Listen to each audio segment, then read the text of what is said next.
नमस्कार मित्रांनो, स्वागत आहे तुमचं आपल्या कृषी अपडेट यूट्यूब चॅनलवरती। राज्यामध्ये आज मुसळधार पावसाचा इशारा हवामान खात्याने दिलेला आहे। अनेक ठिकाणी मुसळधार अतिवृष्टीसारखा पाऊस होण्याचा इशारा हवामान खात्याने दिलेला आहे। राज्यातील कोणत्या जिल्ह्यात पावसाचा अंदाज आहे पाहण्यापूर्वी आपल्या कृषी अपडेट यूट्यूब चॅनलला सबस्क्राईब करून शेजारील बेल आयकॉन प्रेस करा। मराठवाडा विदर्भामध्ये आज पावसाचा जोर वाढणार असल्याचा अंदाज हवामान खात्याने दिला आहे। तर सुरुवातीला पाहूया आपण विदर्भातील कोणत्या परिसरामध्ये पावसाचा अंदाज असणार आहे। विदर्भातील गोंदिया, नागपूर, भंडारा, गोंदिया, कापसी, कांकेर, अहेरी, भामरगड तसेच गडचिरोली, देसाईगंज, उमरेड, ताडोबा या परिसरामध्ये मुसळधार पावसाचा इशारा हवामान खात्याने या परिसरांमध्ये आज दिलेला आहे।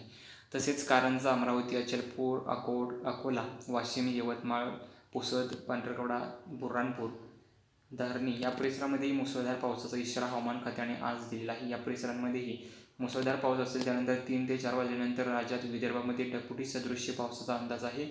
ऑरेंज रेड अलर्ट जारी करण्यात आले। या ठिकाणी नागपूर, उमरेड, भंडारा, गोंदिया, ताडोबा, देसाईगंज, गडचिरोली, साकोली, उमरेड, नागपूर, बुटीबोरी, चिमूर, देसाईगंज, आरमोरी या परिसरामध्ये मुसळधार अतिवृष्टीसारख्या पावसाचा इशारा हवामान खात्याने या परिसरात दिलेला आहे। यापुढील अंदाज पाहण्यासाठी चॅनलला सबस्क्राईब करा। धन्यवाद।